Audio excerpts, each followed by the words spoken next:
Igbo chie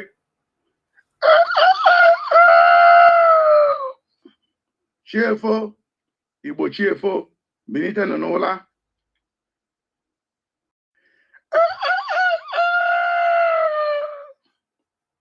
Igbo chiefo bilite nọ n'ụla na chiefo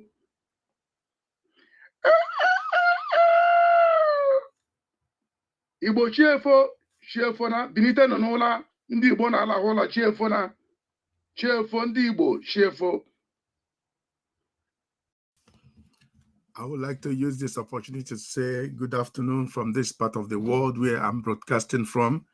I am going to host you today, and you are listening to Rabbi Charles on New African News Network.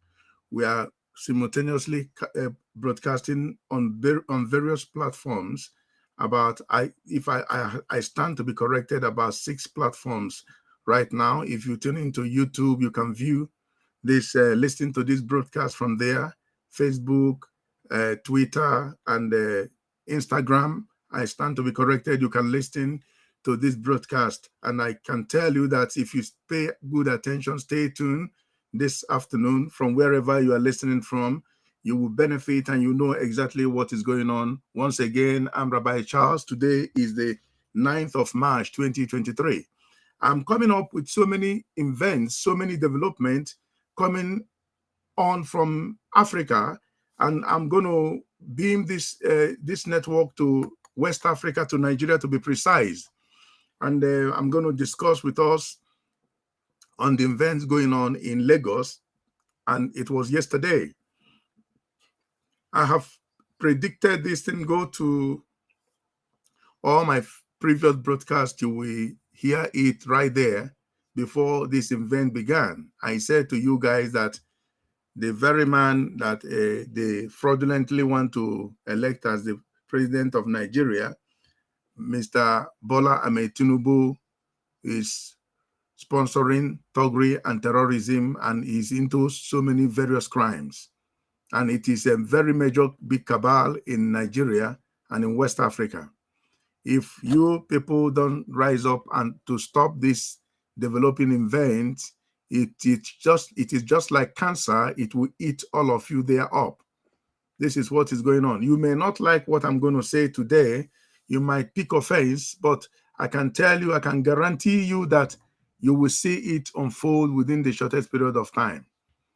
Before the election, the one that was held on the 25th of February, the very man and his team, his thugs, said that they will definitely eradicate the Igbos from Lagos State, so that anytime an election is held, the Igbos will not vote to any of their candidate or any of their choice candidate. They will not vote there. This is what these guys plotted, and they are carrying it out. And beside all this development, many years ago, I'm going to play this clip that clip, but not today. I'm still programming it. There are things I'm going to look into in that clip before I air it. That clip is about Shettima, Yerima Shettima, with the discussion he had on how to destroy the Igbos. So when you hear them speak, they might talk to you like people who want to come to build the so-called nation, but it is not true. They are coming to do destruction. Their main aim is to destroy the properties of the most hated tribe in Nigeria, the Igbos. I would like to discuss with us today, or tell us why Igbos are being hated. Why Igbos are being hated. What is the reason? Or what are the reasons Igbos are being hated in Nigeria? And they are still want to be forced to become part of Nigeria. I believe, to my best of understanding, if you hate somebody, you let the person go. You said, get away, I don't want to be with you. I don't want us to have any association or contact. Be by yourself, let me be by myself. That is what a rightful thinking person will say or do. But on the contrary, they will not do it. The reason is because there are things that are benefiting from Igbo land or Biafran land. But they don't want the people, the owners of those things, to be part of what they are getting from their land, resources. The replica of this, the example of this is what happened between Pakistan and Bangladesh until the Bangladeshian came together, team up together, and decide that they should break away from Pakistan. And they did it, I think, 1971. I stand to be corrected. They were one country before when they broke away from India. 1947, I believe that. They were together as one country. Most of the resources comes out from Bangladesh, but the resources are being utilized in Pakistan. Maybe Islamabad, Karachi, Lahore, Sialkot. These are the provinces in Pakistan. I'm privileged to have been there to take a look at what is going on there. When I went there, I never knew that this development will come. This issue going on in Nigeria will come. I don't have any limitation. I can go anywhere. I've been to so many countries, understand so many languages, speak so many languages. So I can tell you that what is going on in Nigeria is not something strange to many people in the world. It is something that has happened in various countries, different countries, at various times. It has happened. And the people of that particular region that have been marginalized came together, talked to themselves, and they began to fight the enemy to break away from the system that was killing them. The Biafra and Nigerian case will not be different. It's going to be like that unless the people in that region are not serious. If they are serious, they can do exactly what Bangladesh did. North and Southern Sudan were together and they were living together, but at a time things went the other way. The Southern Sudan began to fight and they fought their way through, and they became independent nation today, free from Northern Sudan. So this case between Nigeria and Biafra is not a new thing.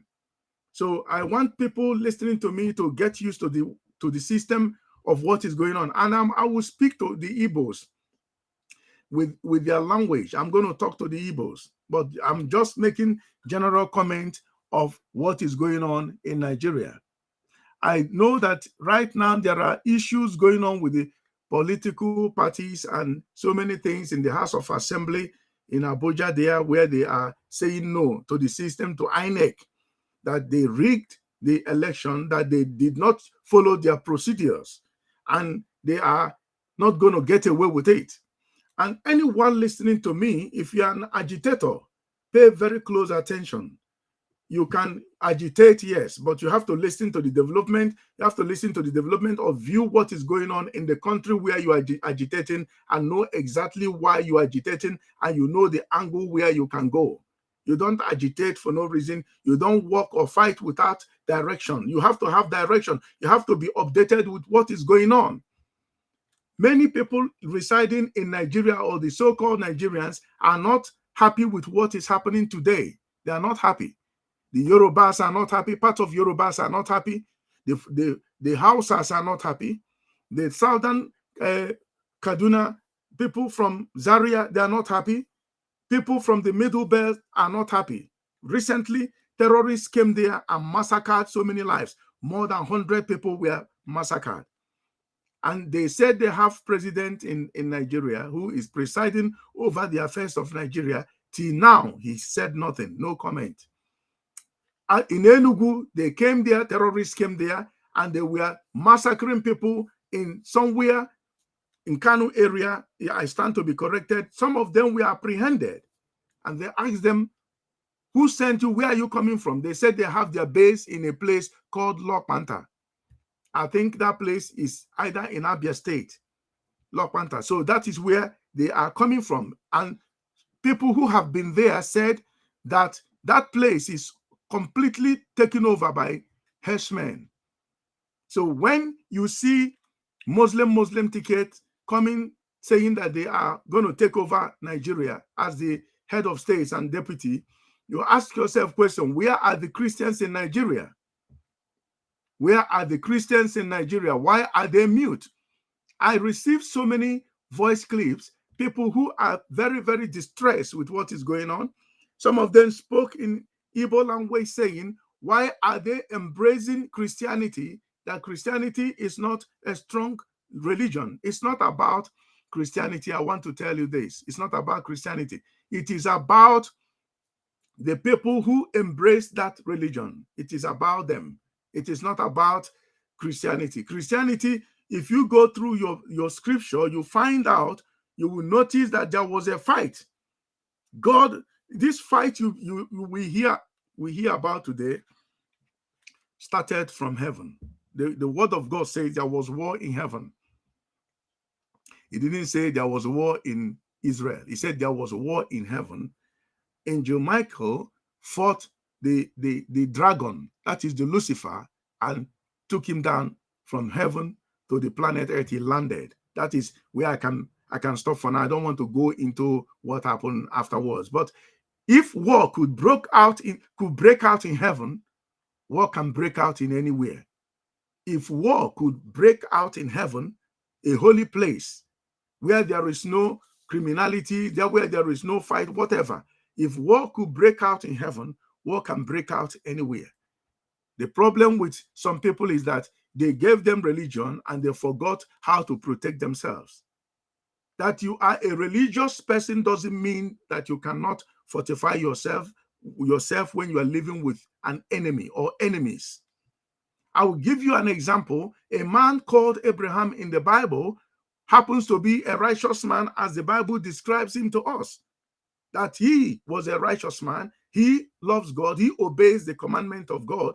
But if you go down and read your scripture very well, you will read where it was recorded that Abraham had 300 trained soldiers, specialists in his house. Why did he put up soldiers in his house and was feeding them, funding them, taking care of them, 300 people, men, who were eating lunch, breakfast, lunch, and dinner, and other entertainment they were taking, experiencing or having that time. Who was the person clothing them?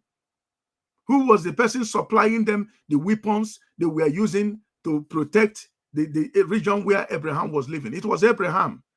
One man. He could think that he was in the midst of the enemies, that when he makes a profit of maybe a bar of gold, he would take out maybe 100 grams and save it as a means of, money that he will put aside to take care of his soldiers.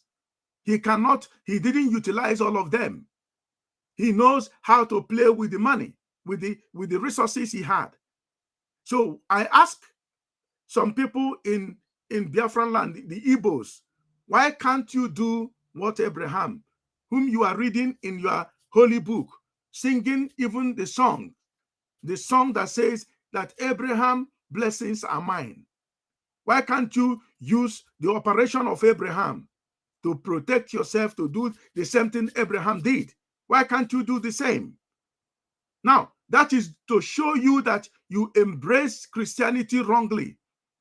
Even to some Christians in Nigeria, West Africa, you are embracing Christianity wrongly, and stop blaming Christianity as your problem. You are being foolish. You didn't search your scriptures very well, because God himself, the Trinity, God himself has protection unit. Why did he have archangels? Why did he have God himself have archangels, warrior angels? Warring with who? Why did God provided archangels? Why did God send angels to some certain places to destroy the place, Sodom and Gomorrah? It is God himself, that the one you are following, saying, I am the image, and I was created in the image, or I'm created in the image and the likeness of God. Are you thinking like God? Are you having the image of God, the likeness of God? Do you have his mindset? Or you have a certain mindset that tells you, like the brother that I saw on Facebook saying that, oh, they told us if they slap you here, you turn the other cheek, they will slap you, that they are not afraid of you. That the other religion, whenever they demand something, they will give it to them because they are scared of them. Why? Let me ask you this question. Why do you think that they are scared of them? Even when they are doing wrong, conducting all manner of terrorism, the Western powers now became paralyzed and they are scared of them. Now, you don't talk about their faith anyhow, because if you do, they will go for you. Why are they scared of them? It's because they stand to fight on what they believe in. So why are you not standing up to fight on what you believe in? I have something to play for you, maybe for you to listen. Maybe this thing will help you and make you know that you are in error. All along, you are in error. I want to play something to you. Somebody said something, I want to play. You may know the voice, you may recognize the voice, but I want to play it to you. We have said this before. If the people working with us, if I go to Abia State and I fall in Abia State, I expect the commissioner for police in Abia to be killed with the entire family. My death will be avenged. If I go to Lagos and I fall in Lagos, I expect my death in Lagos to be avenged. As simple as that. We are not trying to play or to joke. Why are we so terrified of death? We are going to die anyway. So what nonsense is this fear of death? Fear. You so bloody what? Jesus Christ that you worship every day died at the age of 33. I am older than Jesus Christ by over 20 years. So what nonsense are people talking about? What rubbish are they talking about? We are incorruptible. Incorruptible. Nobody born of a woman can corrupt it. It is impossible in this life. And I mean, not why we live. I have said it before, and I will continue to say it. If I contemplate abandoning this struggle, if God does not kill me and kill my family, I will know it is not God.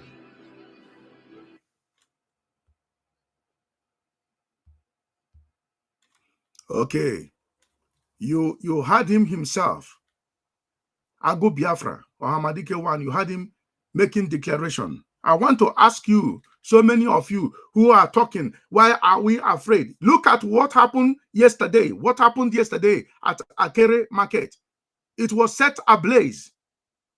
Alhaji Ankunle, that is Yerima Shetima, and one Yoruba man had discussion saying that they are coming to take over Nigeria and they will come with a certain hardship to create hardship for the Igbos. Precisely, he said that in that broadcast. He said it. It was recorded, not in broadcast, in conversation.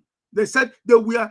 This Yerima Shetima was saying that, and Tinubu is part of this cabal, part of this team that hated Igbo people, and this is the man whom they set up to come and preside over the affairs of Nigeria. And you are naive. You are telling yourself that you are scared. Nobody is scared of them. Nobody is scared of Yerima Chetima and Bola Ahmed Tinubu, a drug baron. No one is scared of him and scared of both of them. No one. The Igbos in Lagos, you are the one that I set up this platform to talk to you today. And fortunately, I'm going to say it in Igbo language. I'm going to talk to you in Igbo language. Ndị Igbo na-ege ntị ekene m unu. Igbo nji aba mba, Igbo nji eme ọnụ. A sị na agasịa mba, ịga mba afụghị onye Igbo, ngị si ebe ahụ gbaa ọsọ n'obodo ahụ adịghị mma. Mba ọbụla ị gara, obodo ọbụla ị gara fụ onye Igbo, ebe ahụ mara na obodo ahụ dị mma. Igbo adịghị anọ n'ebe adịghị mma. Ọ bụrụgodị na ọ bata ebe ahụ, na ya ga-edozie, na ya ga-eme ya ọ bụrụ ihe ọma ga-apụta ebe ahụ. Onye Igbo eme ya. Ọ ndị Igbo for you. Ndị Igbo bụ a pestle analysis eji ama na obodo ọ dị mma ka na obodo adịghị mma. Igbo ndị ọma ekene m unu. Onye unu na-anụ onu ya bụ ọnụ na-ekwukwara Igbo, ọnụ na-ekwuru Afrịka, Rabbi Charles. Abịakwa m ọzọ tata. Ụbọchị taa bụ 9th of March 2023. Ya na-akụ ebe a bụ 12:47. Ebe nọ na-ezi unu ozi. Aka m ekwu okwu na ụbọchị gara aga ụnyaahụ, mana dịka etu ihe si wee dapụta, ọ pụtaghị nwuru m igwe unu okwu maka ama m na unu nọ n'iwe na ọnụma ihe na-eme na Lagos, ihe a na-eme ndị Igbo na Lagos, na-eme ndị Igbo n'ugwu Hausa. Amakwa m, egokwara m history, ama m oge o mere, mana ama m na-etu a ka o siri bido. A na-egbu ndị Igbo, na-ebunatara ya Ojukwu. Ojukwu anọdị as the governor of East Central Region, n'afọ East Central State, n'afọ ya. Adịghị m against Peter Obi, ọ nwanne m nwoke ka ọ bụ. Adịghị m against him. Ọ ka mma onye isi dị mma nọdị n'ọchịchị, agazie na tebụl esi itie ego a na anọdị anị kpaa nkata, mara na ịpụkwa ka anyị ga nwere onwe anyị, ọ ga-abụ the best solution. Ka anyị nọ n'okpuru Nigeria, unu ma ka esi wee frame Nigeria. Na Nigeria abụghị a country, na Nigeria bụ business area. E mere Nigeria for business. Ọ ihe eji wee frame Nigeria. E nwere documentary mark play, but m ga-eplay ya later na this network.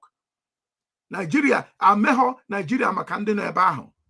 Oge ndị ọcha gara na Berlin ga gbakesi Afrịka, ekere ndị ọcha Europe niile ekere Afrịka ndadịgịrị, wee were ọtụtụ asụsụ nye ha na-asụ asụsụ ndị Europe. O nwere ndị na-asụ French, nwee ndị na-asụ English, nwee ndị na-asụ Spanish, nwee ndị na-asụ Portuguese. Ha na-asụ ya na-aga. Buru ụzọ wepụ asụsụ gị ka ị ghara ime onwe gị. Were force boundary abụghị nke gị nye gị, si gị na ebe a ka oke gbara.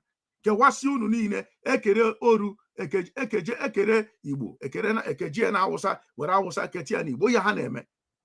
Onye ndị ọcha amaghị onye ibu, ha amaghị ka isi ebido, ka isi ana. Asị gị na osimiri nọ na be unu na onye ọcha si Europe discovery ya na ọ bụ gị nwa. That means na ị naghị eme exist. Ihe ha na-eme, ha na-eme foreign policies ha, ị na-afịa life na the foreign policy ha anaghị efefọ gị. Ị chọọ ka ịkpa nkata ka ị ga-esi nwere onwe gị, a ga-asị gị bịa na country colonize unu ka gị na unu kpaa, ijebe Chatham House o ijebe France. Ka m kwuo nwa amadi na-achị Cameroon, afọ ya bụ Paul Biya. Amaghị m, mana ama n'oruo na 50 years Paul Biya ji wee nọdị n'ọchịchị. O jebego ebe I stand to be corrected, mmecha ngụgụlụ ya mara oge Paul Biya ji wee bata n'ọchịchị. Onye na-ekwu okwu ya nọ na stretcher, ọ nọ unconscious kịta. A na-eche nji diaper na old age home. But ya maka ndị France ji wee mee president of Cameroon, ka ha na-eme ihe ha na-eme, na-egbukpọsị ihe niile nọ na Cameroon. Ime ka isi na ịchọghọ, ha chọta onye ahụ bịa gbuo ya, bụ ya ebubo niile. Ọ bụrụ na ha asị họ n'ozuru ochi, asị na jere kpatụ nwa obere nwa aka, pedophile, ihe a ga-ekwu. Asị na o nwere na o jere magburu nwaanyị tụpụ against her will, etu esi wee mie Dominic Strauss-Kahn. Ọ ya ha mere, wee were ebubo bochie ya ọnụ. ọ gazie na ọbụzie na ọkwa ihe dị ha were mgba na ọgụ ngwa agha bịa si na o nwere ihe o mere ewere egbuo etu esi egbu Gaddafi atụ ọrụ unu asị gwa unu na nwanne unu ahụ na-azụ unu na onye na-ekperi maka ọ bụ unu gbabịa mgba Afrịka agbabịa mgba maka a na-afụ Afrịka ka ndị nwere ụbụrụ anụmanụ ọ ka ndị a si afụ Afrịka ịbata na be ha gị na ha nọkọ kwuo okwu ibie na be ha ka ị ga-amata onye ha bụ ịnọdị na-afụ ha na telivishọn ị na-ama n'elu na Angel na-abata na be gị mana ịbịa biri na be ha ị mara na ndị ahụ abụghị ndị gị na ha ga-anọ na-akpa nkata ha achọghị ka ihe ọma batara na be gị ịfụ ọka ha si eme ya ha oge ọbụla ha chọrọ ndị ga-arụrụ ha ọrụ ha gaa n'Afrịka kwasasịa ya nye gị invitation si gị bịa na be gị bịa na be ha asị ndị refugee bịa na be obodo a na-akpọ mba Britain ka efu ihe iwu amapụtara maka ndị refugee na ha ma na ọgụ ga-ada n'Afrịka ha ga-agbochisie ya si na onye ọbụla bịaranụ as refugee ya ebido from Africa apply bụ ya onye ọbụla enwetara gwuru mmiri ya bụ ndị na-esi France abịa krọsụrụ mmiri bịa ya n'ụzọ ezighị ezi ya bụ ilegal na a ga-ejide onye ahụ buchiga ya azụ na a ga-ebuji ya na Rwanda nọdụ ebe ahụ tụkwa ya nga ọ nọsi ya nga ebe ahụ ebuna ya obodo ahụ o si ana ọ ga-abatazi mba Britain ọzọ oyi iwu ha wepụtara ugbu a ndị nọ ndụ ndị nọkwa n'obodo Britain ana-egie ndị nọ n'Europe niile ana-egie onwe onye ga-ekwu okwu Africans ana-egie maka ha ma na gịnị ga-eme ọgụ ga-ada n'Afrịka ọgba aghara ga-abata n'Afrịka na ihe ha mere ọ dị otu a ka ọ dị ihe mwute na etu a ka esiri tụtụrụ onye isi ala ndị Libya wee tụtụrụ ya gbuo ya na broad daylight ma ọ bụrụkwa onye ndu ọsị broad daylight 12 noon nye onye bụ dịka nwa ya mbụ egbe kpabie egbe n'aka si agba ya ọgbagbuo onye isi ala ahụ Chukwu wee bụọ obodo Libya ọnụ ka ebe Libya nọ a na-ekwu ndị na-abịa eri aduro ya bụ ndị na-eri asylum akpọrọ Libya afa igbe ọ dịka atụkwasịra m ọkụ n'isi akpọrọ Libya afa onye ọbụla na-ekwu eziokwu n'Afrịka akpọrọ ya jide ozugbo onye isi IPOB bụ Maazị Nnamdi Kanu ọ na-agwa unu eziokwu n'Igbo ọ gwara unu eziokwu unu apụta na-asị na ihe ahụ ọ na-ekwu n'ọsọ mba ka ọ na-aba mana unu ege meseji ọ na-agwa unu content of the message unu egeghị ya ihe unu na-ekwu bụ n'ọsọ mba ka ọ na-aba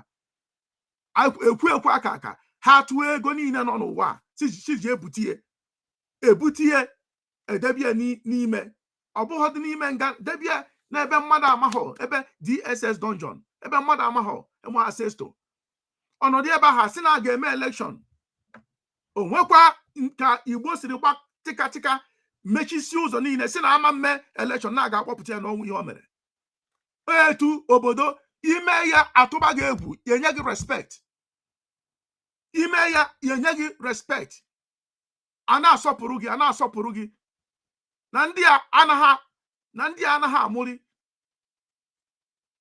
ọ bụrụ na emerie n'obodo na-akụ isi naanị ebini ga-etibiri ọgbụ onweghị onye ga-azụ azụ onweghị onye ga-ere ere tiri akpọọ ndị isi anị ndị kpara nkata si ji ejidie sikwasị hapụkwa nwa amadi ahụ na ojiji ahụ ejie ya akwasasị ihe niile nọ na this country ọ dị oke obodo m ihe si eme ma nke ndị Igbo bụ ejide onye Igbo ọ na-achọ ọtabi ụta sị na ọnya kwuru okwu eji wee jide ya iche na ikwucha ya enye gị pasmark ohu furu ka eji mbazụ egwu anini ohu ibie ọ ga-ama na etu a ka ọ ga-adị ya a ga-eji mbazụ wee n'ihe enwetara m ọtụtụ ozi n'aka ndị mmadụ dị iche iche ha na-asị m Rabai nọkwa ihe a na-eme echekwa n'isi na-aga eme nke a na-aga eme nke a sị ha mechie ọnụ ọ bụ mgbe niile ka mmadụ ga-apụta na soshal midia na-aba mba na-ekwu okwu enwere ndị aka ọrụ ha bụ ije na-ekwu okwu na soshal midia nwee ndị bụ aka ọrụ ha bụ ịga na-akpa nkata ihe anọkọta maburu jebe agha akwado ga-akwado ya. Ọ bụrụ na enyekwa Peter Obi ọchịchị tata, ị ga-anọkwa na-amasa ka ndị Igbo na North na-ebunatara ya ozu ya. Ihe ha na-agwụ ya, ndị na-akparị ya nkata ahụ ndị abụghị ndị Naijiria nọ n'obodo mba ọzọ na be ha. Achọghị m ịkpọ ha afa maka na ịma ndị ahụ ha ga-emegide ka provoke ya ka ọ gaba agha. A na-anụ agha, a na-aplan ya, a na-akwado ya akwado. Ịchị ịnụ agha, ị ga-akwado agha akwado, ị ga-edebe ego. Ndị Igbo ka ebe ego unu nọ, ego eji eche obodo, ego edozi obodo ka ebe ọ nọ. Ewepụta task team ga na-afụ maka ya. Onye bigharịa aka rie ego eji edozi obodo, onye ahụ a ga-egbuo ndebie niile. Iwu ọ ga-asaịn ya, dee ya, ewe were ya ihe ahụ nye. Onye ji ego atụkọrọ atụkọ were na-erizi na-edozi famili ya, si na ya ga-agwa mmadụ, a ga-akpọpụta ya, gbuo ya, gbaa biyo niile ahụ ọkụ. Ihe ahụ emere Ekan na Baịbụl, a ga-eme ya maka Ọchukwu wepụtara iwu ahụ. Ụnụ anaghị afụzi nke ahụ. Ekan jere Jos were Babylonian garment jide. O jekwa ha gbakwa ndị agha ha ama. Ihe ahụ Chukwunna gwara ha kpatụkwa n'aka na a ga-emebisi ihe niile ahụ, na ihe ahụ dị contaminated n'ihe rụrụ arụ. Ekan je were zoo ya ka ya lezie ya, leta ya ego, dozie ezinụlọ ya.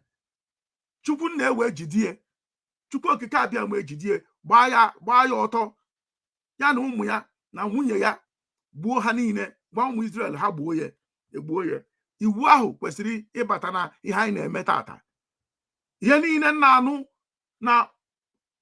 na mgbakọ ndị na-azọ ka e nwere onwe ha bụ erikwara ego na erighị ego. Onye ọbụla na-anụso ndị ahụ ọgụ, ọ na-atụ n'egwu. Aka mbụkwa emisiri ka mbụ, o nwebeghị ụbọchị ndị tayara mbịara gwa unu na-abụzi eme emisiri. Anyị mụ ihe anyị na-arụ. Ụbọchị ama ndetiri m ịbụ emisiri, o nweghị onye n'ime unu na ya nụ. So ama m ihe anyị na-arụ. Onye apụtasị gị na a ga-akpọ afa gị na redio, unu atụ n'egwu na redio na ebe a. Ha kpọọ afa gị, apụta m gwa Biafrans ihe ha na-eme. Achọrọ m ka e were nwayọọ dozie ya bụ ihe. Agaghị m akpọ afa ndị mmadụ, agaghị m ekwu okwu kịta gbasara ihe ahụ, ihe na-eme n'ime. Mana ọ bụrụ na ndị ahụ adọ ha aka na ntị, anyị ga-ewere ndụ ndebe anyị na-achụ àjà. Ha nọdị na mba na-eri ego, anyị agaghị ekwe ka o mee. Onye ọbụla na-azọ inwere onwe ya ga-atụ egwu.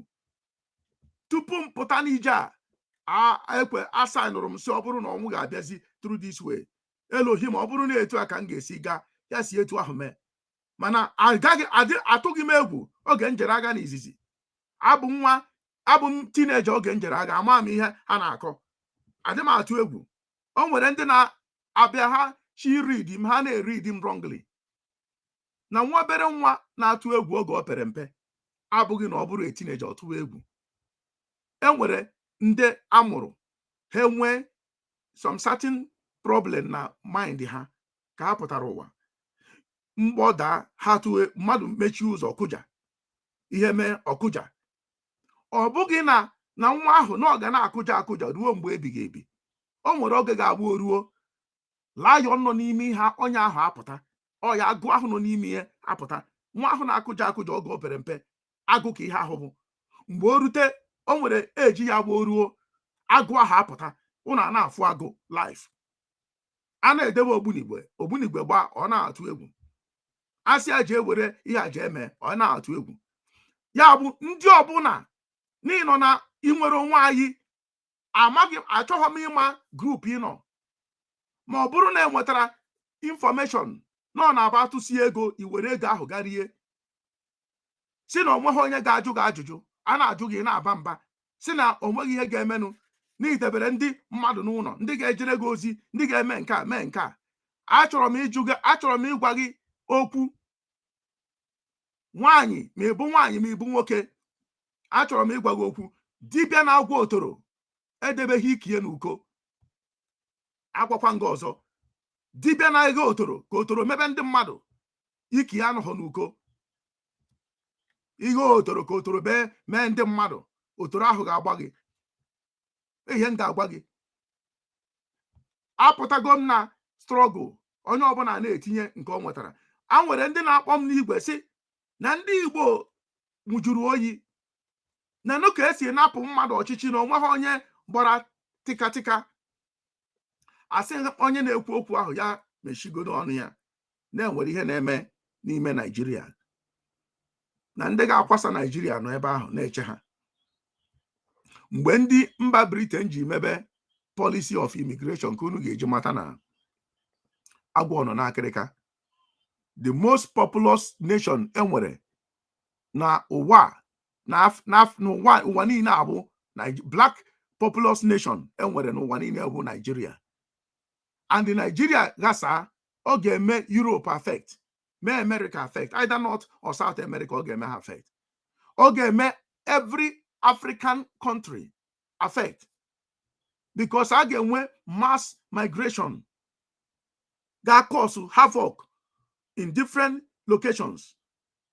Ndị a gara gbaa business ha ọkụ na Akere ebe a na-ere moto pass, eburugo ụzọ gbaa ọkụ na Ladipo ebe ndị Igbo nọ. Afụ m ka ndị Igbo kụbara aka ka nnụnụ, ka anụmanụ. Anaghị m akpọ anybody, mana ana m describe ihe m fụrụ ka nwoke siri kụba aka. Ịkụba aka ije na mba, afụ ka ịkụbara aka, ịbata isi na n'ebe ahụ ị nọ gaa na mba, ịkụba aka. Onye fụrụ gị ga-ama na ịbụ onye mbịarambịa. Onye bịara abịa amaghị ana na-akụba aka ya, mana onye mụ ihe, onye nwaanyị adịghị akụba aka ya. Ọ ga-agbapụta aka ya, gasasị aka ya dị free. Ada na-ekụbara aka gị na obi gị, ọ na-ekụbara aka gị n'ukwu gị, ọ na-ịgbafere aka n'azụ, o gosiri na ịbụ onye ụjọ. Ịkụba aka bụ ihe eji amara ndị na-atụ ụjọ. Ya mere oge m nene review ihe mere ebe ahụ, enwe mfe n'isi si na the people enwere, ndị mmadụ enwere n'ala Igbo kịta. Achọrọ m ịjụ unu ajụjụ, unu ọ bụkwa ndị Igbo? Asị unu na ọnwa ọbụla na unu ga na-atụ ụtụ eji edozi obodo, unu ga-asị unu tụọ ya ugboro na-abụ na ịtọ, unu ga-ajụ ka ihe eji ego ahụ eme. Mana ndị Igbo ihe dapụta asị na onweghị, na ndị a jụrụ oyi, na ndị a nwụjuru oyi, na ha dị ajụ ajụjụ. Ọ ndị Igbo, ọ ihe ndị egbuwara isi na-eme. Mgbe problem ga-adapụta ka ị ga-apụta kwuba okwu, mana ọ ga-efubeghị ya. Asị gị bịa nekwe ka a ga-esi mie, esi mba na ya na a ga-eme ya, na o nwere ndị a na-atụrụ ego ahụ iche. Anyị na unu ebie Maazị Nnamdi Kanu na na-atụrụ famili ya ego, mana nwoke ahụ ama m ya maruo ya ebe ọ na ka m kwukwe ka nsi wee mata ya. Ama m ya maruo ya ebe ọ na-anakpu. Onweghọ nke o nwere debe si na ya ga-ewepụta, ọ na-etinye nke ya. Ọ ka ndụ nwoke ahụ dị. Believe o kweta na ya ga-ewepụtanwu ihe anyị na-achọ. O nwere klip Maazị Peter Obi ji. O nwere ndị na-esi m asị m nke ihe iji ekwu maka ihe a, ọ dịkwa ka ị na-awa ọkụ for Peter Obi. Si ha unu amụghị ihe, unu amaghị ike, unu che na ịnụ agha dị n'ọdị ofele. Adị m arụrụ Peter Obi ọrụ. Ana m ekwu etu ihe si wee dị, ufu etu direction a ga-esi wee gaa n'ihu Chineke. Enwere first option, oke si kpọpụ ụmụ Israel na Egypt, mana ọ were that first option gaa. Anyị gụta ya kịta, anyị ga-asị na dis Chineke dịkwa ka onweghị ike. Chineke na-eburu ụzọ mee situation ya dị ị na-ene ya critically, the thing will look very impossible. Ọ ka Chineke si eme. Go and ask Elijah with the prophet of Baal ihe o mere ha. Ọ gara kwanyesịa si aset ya altar, kpọba Chineke ha na ọkụ bịa gbaa ihe ahụ, amara na Chukwu.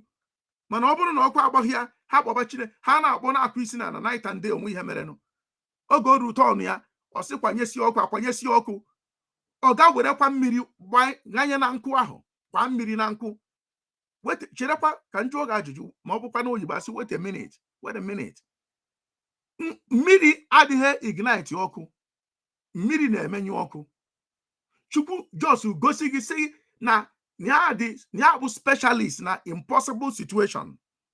Ihe ọ na-ekwu ọ ihe o gosiri si gbanye ya mmiri, ọgbanye ya mmiri, ọsịa oke ya kpọbazie afịa, ọgba afịa ọkụ ebe ahụ atụwara ọkụ, orie sacrifice, rie aja ahụ edebere ebe ahụ, o ji okwu eri aja. Orukwe nke ụmụ Israel na n'Egypt, the first option oke use wu ime Moses ọ bụrụ eze, ọ bụrụ Pharaoh. Moses asịzie ha ngwa na ana m ahapụzi unu nabazienu na be unu. O mechaa were abalị wa so hapụọ. Chukwu asị mba, Council of Heaven asị mba, na a ga-esi etu amie emeghe na ụmụ a ga-amụta ga-asị na ya bụ Chukwu na-atụ egwu na onye ụjọ ka ọ bụ. Ya gaba mee Moses eje ma ihe o kwesịghị ime, gbaa ọsọ gaa exile. Ọ nọ na exile for 40 good years. Ama ahụ n'ịnọ n'obodo oyibo, ndị bụ na-agwa gị okwu na-asị gị nka but ọ nwere ọkụ na-anụ gị n'obi na ị ga-etinye aka wee wepụta ihe anyị na-achọ. Na anyị na ndị a na-egbu mmadụ ekwesịghị ịnọkọ wee bụrụ na-azụ ofu azịza. Nigeria abụghị a country, Nigeria bụ a business place. Ndụ ga enwe any meaning, value for Western powers. Ewepụta gosi ka esi egbu ụnụnwa, ha were mmanya tinye na champagne, ha were champagne rada tinye na n'iko ha, glass ha ji aṅụ mmanya na-aṅụ mmanya. Jụọ m oge o mere na oge a nụrụ agha 67 and 70, ha nọ into panic na-ekpe ekpere ka Gowon merie Ojukwu, ka Gowon merie n'agha ahụ, ka ha were bata wee burube ihe niile ha fụrụ ebe ahụ. Ha nwere satellite eji afụ ya, ma nke nwa nọ na village gị anaghị afụ ihe nọ na be gị. Enwere satellite nọ n'elu, atụọda satellite ebe ahụ, ọ gwa ha ihe niile nọ ebe ahụ. Ọcha niile ejie gba nkịtị na-ekpe ekpere ka unu nwụsị ebe ahụ, ka abata convert ebe ahụ, ọ bụrụ paradise ihe Chukwu nyere anyị. Ana m ewepụ obi m na ihe m na-agwa unu maka first and second option Chineke yuzuru for Moses. Council of Heaven also let us create man in our image and our likeness. Now, anything gbasara man na-eme Chukwu nna, Chukwu okike abịa ma affect. O wee sị oge ihe a na-eme si na ya ga-eyuzu second option wee mie. Nna nekwanụ m anya, second option, ke the second option na ọ ga-eme olukuo very impossible na ọ ga-eme. Ana m ezi ndị Biafra ozi a, onye ọbụla na-atụ egwu pụghị n'anya. A sị na mma apụta na redio mgbe m na-ekwu okwu, enwere kansi ikwu okwu, ndị ka m akpọ m flag ya ndansi mụ mechie ọnụ nnaba na ụlọ m ekwuzi n'okwu. Enwere ndị na-aga ajụrụ esi ihe m ga-eme. Ndị agha anụcha n'agha nọdị na-ene anya, so ha na-agwa m okwu. Chukwu nna wee sị na a ga-eme ya olukuo impossible, ka ị mara na ọya nwa bụ Chukwu na-eme ya. Mana o nwere ozi asị m zie ndị Igbo, ndị Biafra, asị nzi unu ozi. Elohim si nzi unu ozi. Oge o ruru na ebe Chineke kwesịrị ịpụta, ọ pụtazie werekwa ihe dị impossible kpọọ Moses oku.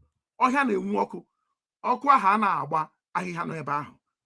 Nwoke ejebe na jeruo nso, Elohim asị ya yipụ akpụ ụkwụ, ihe ahụ iyi n'ụkwụ yipụ ya na ebe agba na nsọ. Unu amụ ihe ọ bụ ozi ka ozi ọma ka m izu na o nwere ozi m chọrọ izi unu ndị Igbo na-ege ntị. Ịnụ ka m na-ekwu ihe a, gaa kara nwanne gị, unu atụzi n'egwu.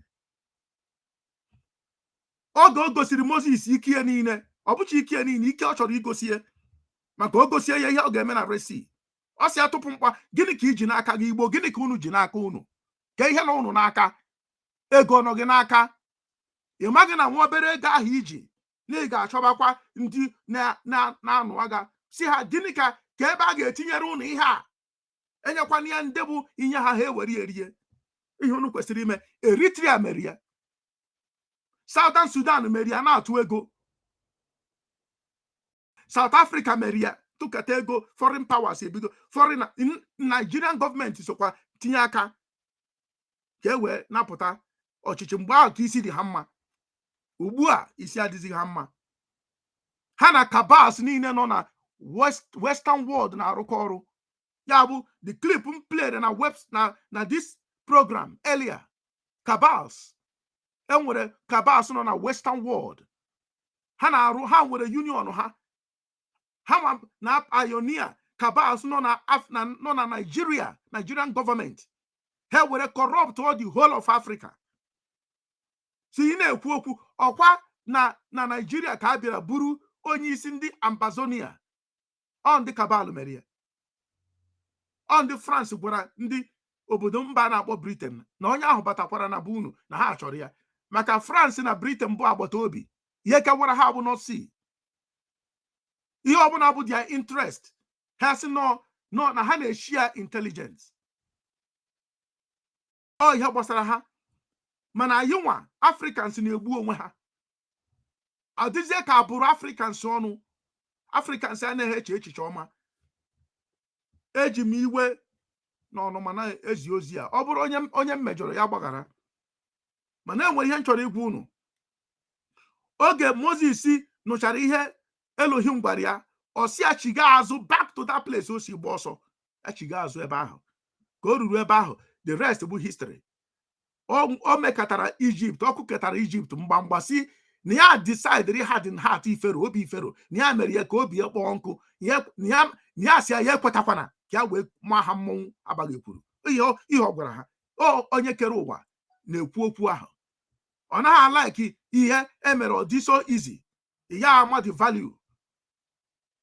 Ozi na-ezi unu because enwere ndị kpọrọ m isi ka ezi ndị ahụ wepụta ha this and that na-ekwu agba ha nkịtị.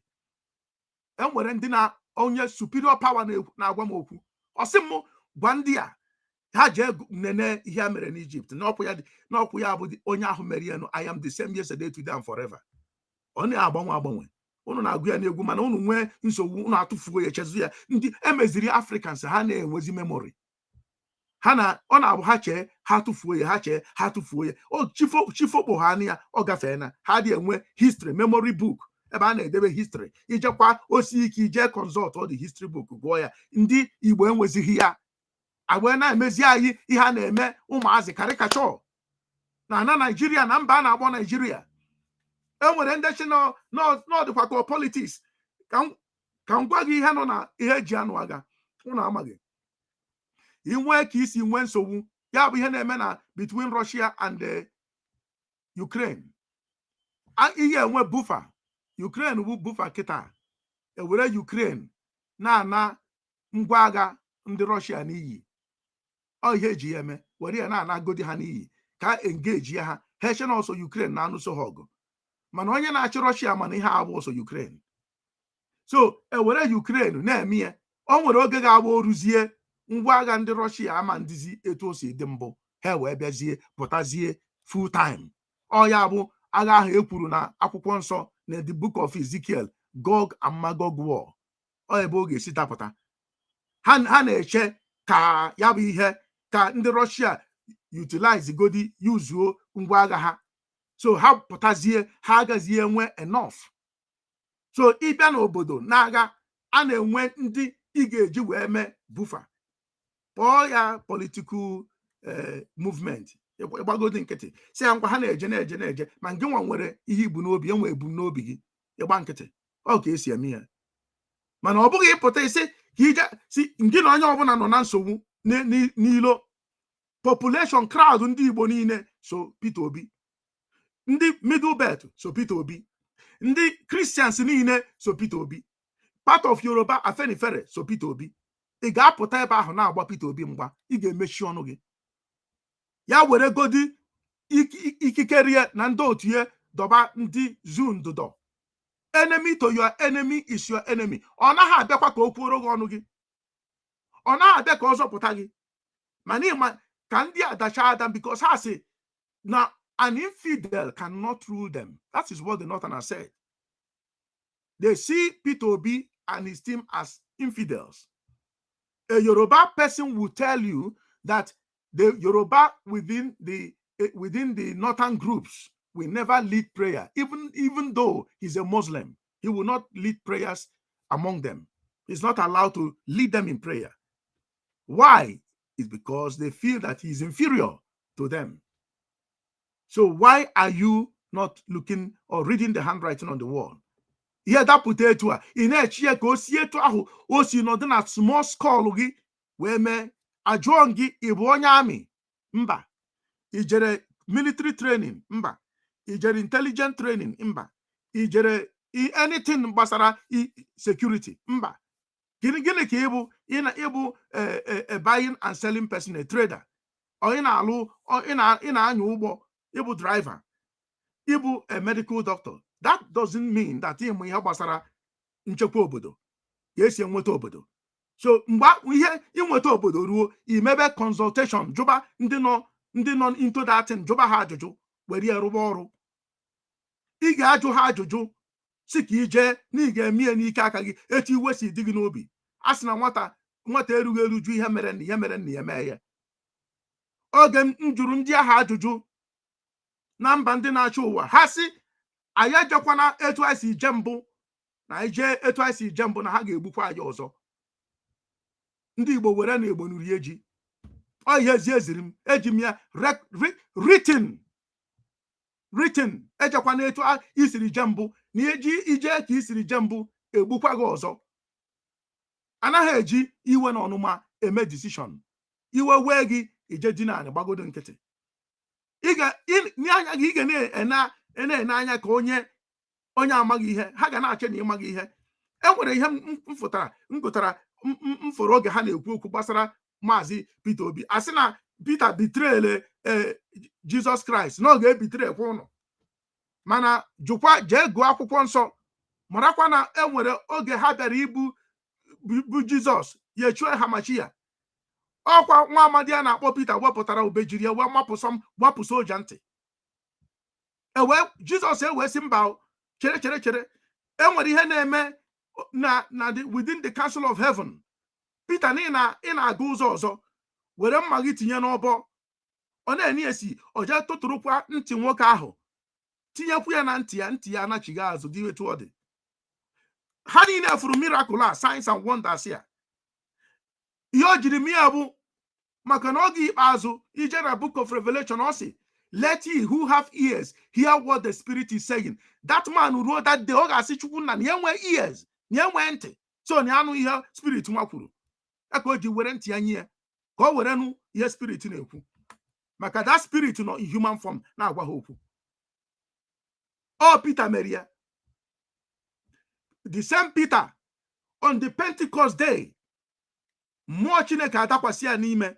Ọ sị ya, so m kwụsị ịkụ azụ, ihe ga-akụbụ mmadụ. Ịkụ azụ ọ ga-enye gị ego, mmadụ ga-enye gị ego. O wee sie on the Pentecost day, mmụọ Chineke adakwasị ya. Peter ekwu okwu, 3,000 people echegharị ya. Among the people chegharịrị, Ananias and Sapphira bụ ndị one of them.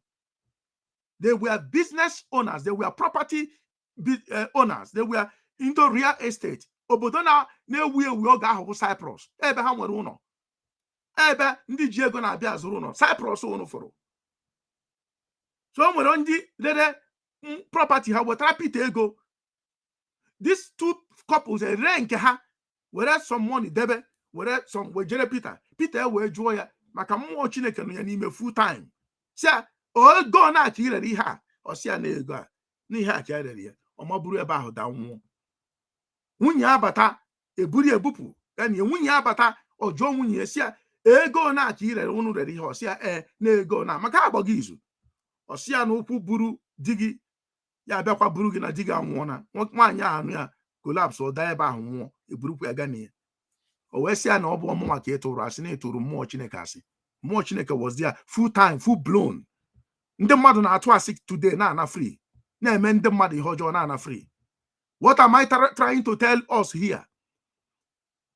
Mgbe ije ruru na Etiebe ije, Moses abaa n'Egypt, 10 plagues release, Chineke release 10 plagues. A na-eji Chineke ọsị mba. Moses jụọ na-aba mba, ọsị abazi na mba, iwu ị na-ewe na ọmụma na-eme ya, eji m obi Fero. A sị na Fero agaghị ekwe ka unu na achọrọ m ka m mee Egypt ka m ma ha mmọnwụ. Ọ ya ga-eme that country unu na-afụ today. A ga-ama ha mmọnwụ. Elohim ga-ama ha mmọnwụ. ya o nwere ozi asị m zie ndị Igbo ndị Biafra, unu kpọrọ onwe unu asị. Jehova sị na unu ga-ewetu onwe unu na dozie, Igbo niile ga-edozi. Biafra ọ dị out, mana ọ gaghị adaba n'aka ndị dị corrupt wicked people ga-egbu ndebe anyị, ndị ga-apụta ha na-asị mmadụ jee burube ndị mmadụ na baha ego, kidnapping, ma ndị a na-egbu egbu. Ọ gaghị abata. Onye isi Maazị Nnamdi Kanu kwuru ya, ọ bụghị mụnwa na-ekwu ya the first time. Ihe Chineke ji gwa m ya bụ ka o zikwa ozi, zie unu ozi ka ndị nwere ntị na-anụ ihe mmụọ Chineke na-ekwu. Ọ bụghị na ị gaghị na o nwere oge eji anụso enemi ọgụ, o nwere ụdị agha a ga-anụso ha. Ọ bụghị ụdị agha unu ma, ọ bụghị ụdị agha unu ma ka a ga-anụso ha. O nwere ụdị agha a ga-anụso ha, ọgbarigbogharị a na-akpọ gburugburu. Unu agaghị amụ ya. Ọ ka esi eme ya. Obodo dị iche n'iche mere ya. Ọ bụghị ịpụta na soshal midia na-ekwu okwu na-aba na-asị na ị ga-eme. Oge ahụ anyị amaghị ihe, ọsị anyị na-agba onu, anyị mere ọsị anyị na-agba onu ụlọ. The 10th time egburu Chineke gburu first born Pharaoh. O gburu first born ya, nwa izizi ya. Ihe ọbụla mepere wumbu o gburu ya, gbuo happy. Anụmanụ niile nwụrụ, ọkụkọ, ewu, everything, ehi, ha niile nwụrụ. First born nwụrụ. Maka even on what support the situation, si ụmụ Israel jee nabazie ha ego ha, nara ha ego. Ya hụ unu kwuru, ya hụ unu rụrụ. Labor without payment. Tell them ha nye gị articles of gold na ha ji.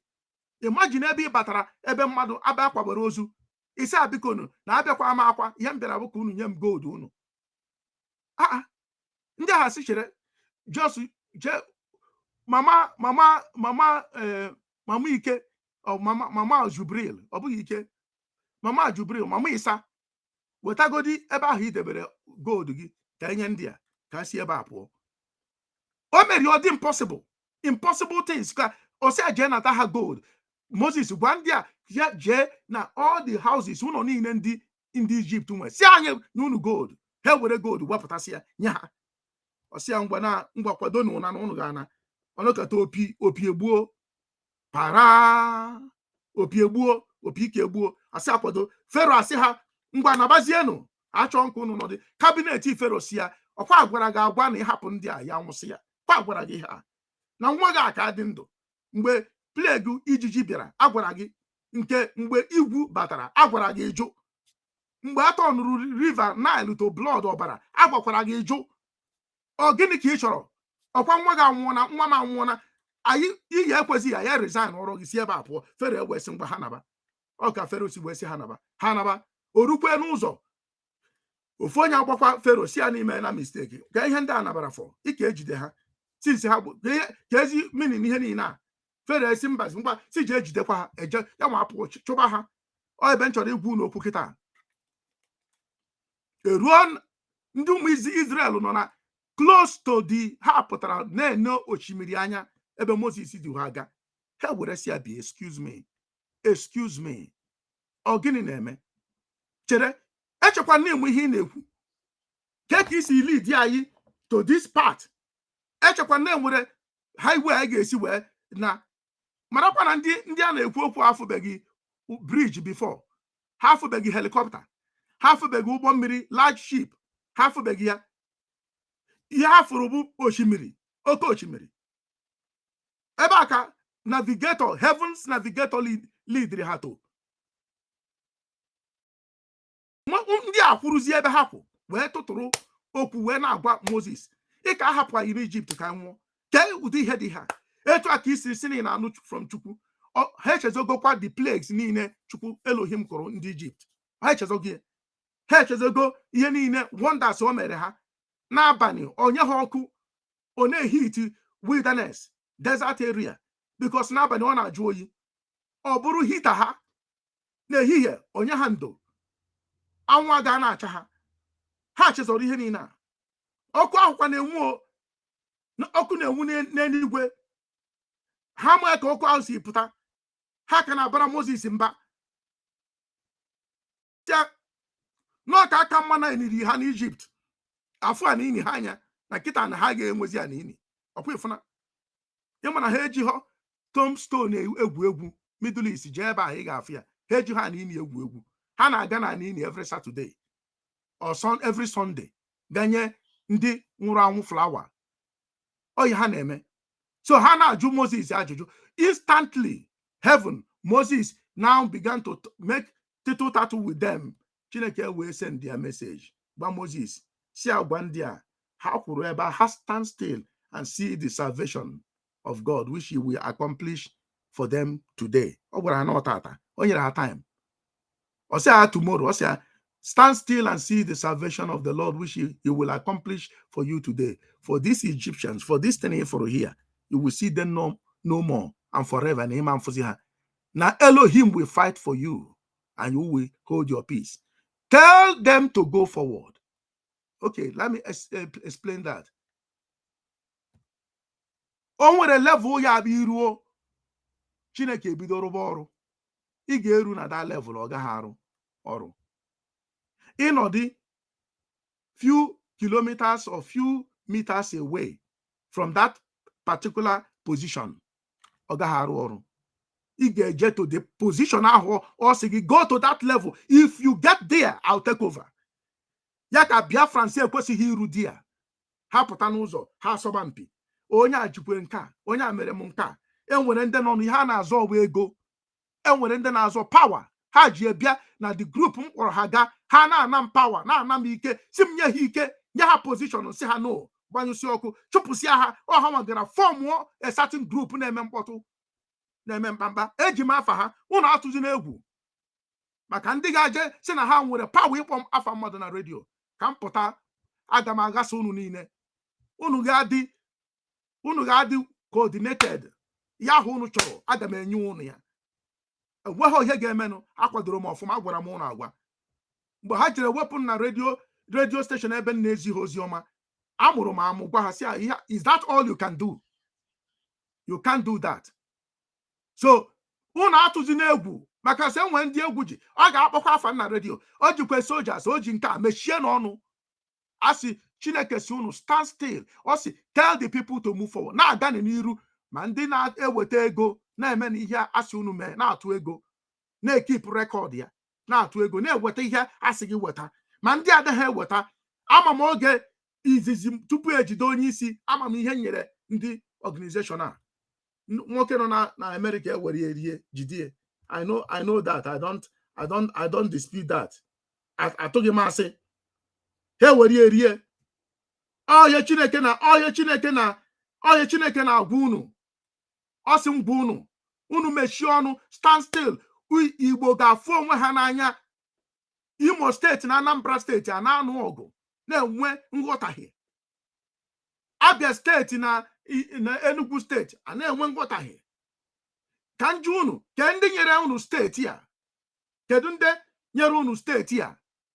Ọ Nigeria nyere unu steeti. Na mbụ anyị enweghị steeti, ya bụ East Central Region or East Central State.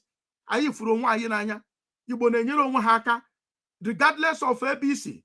Isi Imo steeti, si ebe akpọrọ Imo, Anambra ekeri just the self, because enwere ụmụnne m kere ha n'Imo steeti. Ke ndị ụmụnne m keje ha na Anambra steeti. Mana ha bụ kwesịrị, but anyị naghị m ene maapụ ahụ na steeti ahụ anya. Ihe m chọrọ igwu unu. Ejere m mụnwa bụ egbo ejere mbịa. Abatana m. Achọrọ m ịpụta na-ekwu okwu etu ọbụla o si sọ, maka ikwu okwu ha anụ ya, ha si oke na onye apụtakwana. Achọrọ m igwu unu okwu. Ihe m chọrọ igwu unu bụ Igbo niile ga-unite. Ihe a na-eme na business ndị Igbo na Lagos, ọ ga-aga viral. Ndị na-abata abụ ndị chọrọ Islamize Nigeria. Na ndị ha tinyesiri n'ọchịchị, ọ ndị embraceri that religion n'ala Igbo. Enwere ndị ewepụtara ha gbaba Peter Obi mgbasef. So a na-ekwu okwu, enwere ndị ga-eyuzu ha ifugodi isi ha jebegodi na that direction, a na-aga nke nwa na-aga your own. Ọ ka esi eme. Ị gaghị apụtasị ka o si etu isi debie n'obi gị si etu ahụ mee. Mgbe ndị South Africa na-azọ ọchịchị, ANC na-azọ ọchịchị, ha amaghị na ndị ọcha ga-emecha join ANC. Ịmakwa na ndị ọcha bụ part of ANC today. Ị ga-ama jụọ onye a na-akpọ Carl Nehues, one of the top ANC guys na South Africa. Ọ nọ ebe ahụ. the former Minister of Finance, all half caste though, Trevor Manuel, in a but no one black blood in him. And with many Ndosha Nabu Bundi ANC. Say Ghana out to Nigeria enweghị ha ga-enye gị ọzọ ga-abara gị uru. Ọ bụrụ na Nigeria na-ekreti Nigeria ka ọ bara gị uru, anweghọ ndị Igbo na ndị so-called Nigeria ga-ahapụ Nigeria gaba mba ọzọ ya na-ata afụfụ na mba. Enwere ndị nwụrụ na mba, enwere ndị pụgoro na mba. A na-ekwu Moses nọrọ na exile 40 years, enwere ndị nọ na mba for 20, 30 years, 35 na-eje to 40 years. Enwere nke military na Belgium, ihe ọ nọ na mba onye isi ndị Igbo ebe ahụ 42 years ka ọ nọgoro na Belgium. Can you imagine? So n'ezi unu osisi na ihe unu Chukwu gwara ngwa unu nwa no ihe ga-eme na unu atụzi n'egwu. Onye ọbụla si very soon m ga-display a particular number na this broadcasting network. Inwe anything challenge, achọghị m ime for now. Inwe anything for that network, enwere onye ga-aza gị ya no egwe ihe chọrọ, ị ga-adị brief or test area message, ọ ga-respond to you. Onye ọbụla si asị m gwa unu na unu ga-edozi unite ya ọnụ, enwe common force a ga-eji wee je nye anyị. O nwere oge ga-ebu achọghị m izi unu further message because onye ndu si na akwesịrị inye, enwere ndị ekwesịrị na-enye information with spoon, ngaji, ewere ngaji na-ekwunye ya n'ọnụ. Other than that, ha ga-aghọta ya, ha ga oge ebu ha aka. On this note, achọrọ m igwu ndị Igbo niile, ndị niile bụ ndị Igbo na Chineke atọ ọnụhụ ndị Igbo agbakeghị ha azụ. Ọ ndị Igbo na-eme onwe ha. I want to use this opportunity to speak to the youth of Nigeria. The future of Nigeria, your future is in your hands. It's not in the hands of the cabals. You have seen it from this network from every angle. The cabals are there to do their job, to make sure that you are not going to exist, that you're not going to get anything. They are very demonized, demonic mindset of people. They don't care about you. They care about themselves. They don't mind stocking piles of money in their homes, warehouses. But there is nothing in circulation. They want you to die. These are the people we are looking at. They have the money. They stack the money in their warehouses. Some of them in a well or wells. They dug wells and bury money there. They go there at night with ladder to go and pick up bundles they want to use. But the people, the next door neighbor is dying of hunger. And they are Nigerians, they are politicians. And when you look at them, you say that these people are normal. That is what they are spreading to other parts of Africa. To a certain point, if you run to any country in Africa for refuge, they will treat you worse than what they treated you in Nigeria. Because they have corrupted them. They have polluted them. Nigerian politicians have corrupted Africans completely. That is why we must change the continent of Africa. Don't you see? At a time, the cabinet of Pharaoh asked Pharaoh question. Said, don't you realize that Egypt is destroyed? Don't you see it? I will ask you the same question. Don't you see that Nigeria is gone? Don't you realize that? Where have you seen where election is conducted and they took the first person, the winner, and made him the third person in position? I want to say this story. I want to share this story. Do you know when I realized that I am not a Nigerian? Nobody told me that. I was in school and I didn't know what was going on. I don't know that there are periods where they do inter-house sports, where they pick professional sportsmen or sportsmen and sportswomen. That is where they picked these sports people from. I didn't know that because I just came from primary school, entered secondary school in Lagos. Okay. Now, there was a time of sports I didn't know. Then somebody pulled me because the person saw me one day running. I was just running. The person said, I never knew you can run. So he said, oh, I didn't know what was 100 meters, 200 meters, 800. I didn't know. The guy said, you can do 800 meters. So one day they were doing sports, general sports, to pick people who can represent their local government or their state. So the guy just called me. Say, come. It's time for you to shine. Come on. I joined the queue. They said it's 800 meters. And I asked the man, how many times are we going to run? He said, 2. 2 times we're going to run the field. I said, okay. So they said, oh yeah, man. That was the first time I saw gun. A gun that they used to, not real gun, but it's a kind of noisy gun. Oh yeah, man, said they clicked the trigger. Then I took off. I started running. I didn't know, fear was gripping me. I didn't know. So, but what I did, I saw myself in a second position. I was about to overtake the first person because I don't know when to escalate. I didn't know. Because people were telling me, slow down. So I slowed down. I didn't know. That guy overtook me. Then I was following him. So I came back to be second person in position. So what these guys that they were set aside to put to line us up to go and register our names, what the guy did was they grabbed me and took me to the 4th position and put their friends. They are not Igbo people. I don't want to mention any tribe here. And put their friends in first. That guy that took first was there. Second person was there. The third person. And the officials were there. They saw me coming second. They didn't give it to. And they didn't even say, no, this person is not the second position person. It's not the one that took second position. Where is the guy? They didn't. They just wrote their names and began to bulldoze me, intimidate me with a voice. Hey, go. Igbo, go. Igbo guy, go. I said, oh. Then I was so depressed. I was very depressed. I asked the guy that brought me, I said, when is this thing going to happen again? He said, by this time next year. I said, by this time next year? He said, yes. I said, that means it's around March or April. He said, yes. They do it every once in a year. These people now will go and start representing the state. I was like depressed. So those guys, I marked them. I marked those guys that did this thing to me. So it is not, if it was from that day that I said, I realized that I'm not a Nigerian. Nobody told me anything. I realized that I'm not a Nigerian. I did not, no struggle, nobody told me anything. My mom didn't tell me history. I just knew. I said, I don't belong here. So what I did, I kept on keeping on.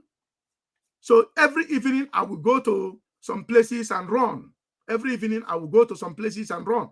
And my senior brother was asking me, why are you doing all this? I said, I just want to be running. He said, okay.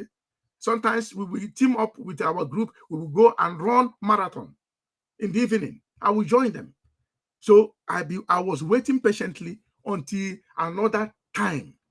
These guys now, that time I was in Form 2, Class 2. These guys, we have grown a little bit. So these guys came again, and they said, they started hailing their own guys. You will come first. I kept quiet. I was a nobody. So when the guy did, they did the same thing again. On your mark, said, the gun went off. I took off. The speed that I took off with was the same speed. In fact, I escalated when I was coming because now I've gotten the information how the thing works. So I was running. I gave them gap. Some of them, I can tap them. I can tap 3 guys. They were doing first lap. I met them in second lap, final lap. I overtook them. And the whole place, standing ovation, hands clapping everywhere. They started chanting my name. They were asking, who is the guy? They gave them my name, and I had my name on the microphone. They were saying, slow down. I said, me to slow down. I don't know what to, I said, I don't want to say it here, but I said something punish you. I don't go slow down. Because I was loaded and energy was not touched. So this man is going to do the same thing. This is what they do to Igbos. And I began, when I go to 100 meters to the finishing line, I gave the greatest speed I never knew I had. And when I finished, it was undisputed record. I broke record in Lagos State. They took me up, they took me somewhere, gave me a gift and recorded my name, gave me something to drink. and they were asking me, are you not tired? Because I was standing, walking around. I wasn't even breathing fast. I was walking around. The guy, some of the teachers were asking me, you know, I said, no. When the 1,000 meters came again, I went for 1,000 meters. I came first. And they said, this is not normal again. So I am telling anybody who lost, whom they said they bulldozed you, intimidated you, to believe that you lost your mandate. You didn't lose. You're going to fight them, prove them wrong. You're going to win it. Whichever way. We are not abandoning our agitation, no. But while you are doing your thing, I will tell you, prove them wrong. I outran them. I can tap 3 people. You know, table tennis. When somebody from 10 went and met you while you are even at single, maybe 3. It's 13-3. I can tap them. I can tap the idiots. And when I came out, I went to those guys who did that in last year. I said to them, don't you see you guys are fools? I was mad with them. So the man whom they want to disenfranchise, Igama ndi uwe ojii ntị etu Peter na Bible si ema ha ntị. Igama ha ntị baba ha n'aka. Jesus ama mbezi to fix it. Igama ha ntị. Ha nara gị, ha napụrụ gị oke gị. For some people, amaghị ihe na-emenụ. Oh, ọ bata ebe ahụ, no, 8 years. Yes, 8 years, but onwe onye na-achị forever. But why no 8 years? I guys nwere onwe anyị gwa ụwa niile na Nigeria abụghị ebe obibi. Nigeria bụ hell, ọkụ mmụọ nọ ekretiri n'Africa. Ha na-enye ụmụnne gị sponsorship ka ha bịa obodo oyibo na-eficha ebe a na-anyụ nsị. Ha na-ama n'elu ka monkey. Etu e ga-esi si gbachisi ụzọ si enyekwana ndị mmadụ asylum anymore. Onye bịa asylum si burie gaba Rwanda, eru ebe ahụ atụgodi ya nga. And Paul Kagame nke anọ ebe ahụ na-arụrụ ha ọrụ nwa odibo ha nụ. Ịma na ha nweta odibo ha na-ama n'elu ka enwe. Odibo ndị ha debesịrị. For Paul Kagame ga-egbukọpụ onye a maka onye amị ka ọ bụ. Ọmụghọ ị na-afụ ya ka ọ na-amụ amụ. Ọ dị amụrị. Ọ dị amụ adị atọ dị manụ n'iru. Ọ ihe a na-eme ndị a na-emekwa na-ezighị ozi ha dị ama. Share this platform. Gwa ndị mmadụ ha bịaba Igbo bịa gere ihe a na-agwa ha okwu. Bịa gere okwu. Bịa ha gee ihe a ga-agwa aka ha nwere onwe ha. Ndị Igbo a na-atụ egwu ebe ị kwesịghị ịtụ egwu. I isolate onwe gị egbuo gị. Adị n'igwe ha ga-eme nwunye. Ma iwepụ onwe gị si na achọrọ m nsogbu nke maka a ga-ejide egbupụ onye ahụ isi ọnwụọ pii. Ị ga-anọ wit ndebe unu ewepụ division Imo State, Anambra. This nonsense must stop. Iji ịnụ onye Imo State ọ sị na ịbụ onye Anambra na ị ga-eme ihe nke a mee ihe nke a. Iji ịnụ onye Anambra State ọ sị na ịbụ onye Imo State. Amaghị m ihe mere ndị Igbo. Ajụọ m ha kedu ndị kere Imo na Anambra? Ọ nna gị kere ha. Onye nụ ya kara nwanne ya. Maka ndị na-asị m jee dọọ agha. Ị ga-eru to that level Chineke si unu tell the people to go forward. Ị ga-eru to that level. Iruo to that level osimiri emepe. That osimiri ahụ ị na-ene anya. You see there is no road here. That is express. O mepere. When God rolled the water away, it was 3 miles apart. He rolled them. All through the night, he was raising the bottom of the sea up. He interrupted creation. That was what Elohim did. So the Egyptian thought that, oh, this water is very shallow. It isn't even sea. It is a shallow place. But they saw the other water, other side standing. They thought it was a shallow water. Elohim lifted the bottom of the sea up for them to go through. If they had seen the bottom, they wouldn't go in. They wouldn't get in there. The bottom of the sea was lifted up. That was the east wind. Ikukusi na east abia. All through the night, he was busy interrupting the creation, lifting the bottom of the sea up. Some seas have 30 miles depth. Some seas have 20 miles depth. Some seas have 50 miles depth. There was a place, Malaysian airline crashed. They searched the particles of the aircraft to know. They saw particles, but they couldn't get to the depth. They said, this is the deepest sea on the planet Earth. It was 70-something miles deep. Can you imagine? The depth of a place is 70-something miles. Have you seen how deep 1 mile is? 2 miles, 3, now 50, 70 something miles, very deep. So the Elohim lifted the bottom of the sea up for them to go through. When they went through the bottom of the sea and they crossed over, their animals, everything, God actually loosed the wheels of the chariot of Pharaoh. He slowed them down. That was it. He slowed them down. He will slow. Okay, slow zoo down. Honest, or slow go her down. Can they walk? But many people are got a big hen. Honest, slow her down. Okay, slow her down. Haga forward. Oh, you make it. But those yenu kunu bata. Chukwu si ni aga were ihene when you be corrupt and aga ebusi umunne ha. The righteous people put na Biafra today, men and women of integrity. Chineke were Biafra nya yinaka. Nda heje preside over our new nation. Ndi ma nwere feelings. Ndi nwere empathy, not sympathy, empathy. Oh, how geje mlolwa lusie yike. Miye Chineke gwara ha. Onyanu ya ka alụ nwanne ya, inu ka alụ nwanne gi. On this note, I'm going to end this broadcast. I say to you, may God Almighty Elohim bless you and bless you more abundantly. God's willing, I will come back again and give us another word because God is at work. I want to thank you for what you have done so far, for paying good attention to listen to what I said today. I will play this thing over and over again, and I know and I do trust that God will see us through. Shalom from here. Ndewonu.